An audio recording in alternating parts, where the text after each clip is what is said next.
2 অক্টোবরে একটা বাঁশরুনি থানার আন্ডারে দীনেশনগর নামের জায়গাতে একটা ঘটনা ঘটে, যেখানে একটা পেলোডারের ছাপা পড়ে একজন শিশুর মৃত্যু হয়।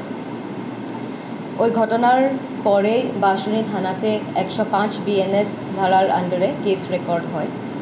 আর তারপরে আমাদের কলকাতা পুলিশের একটা ডেডিকেটেড টিম লেগে পড়ে ওই ড্রাইভারকে আটক করার জন্য, যে ড্রাইভারটা ওই গাড়িটা চালিয়েছিল। পুরের একটু বোর্ডারিং এরিয়া থেকে দুজনকে আটক করা হয়। অনেকক্ষণ জেরা করার পরে যেটা বোঝা যায়, তার মধ্যে একজন যে শম্ভু রাম, হি ওয়াজ ড্রাইভিং দ্য ভেহিকল ওই ঘটনার সময়। আর একজনকে যাকে আটক করা হয়, ও হয়েছিল ওই গাড়ির মালিক।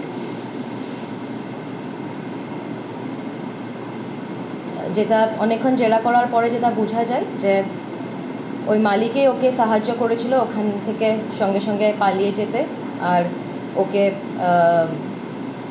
মানে লুকিয়ে রাখতে ওই মালিকের একটু ভূমিকা আমরা পেয়েছি।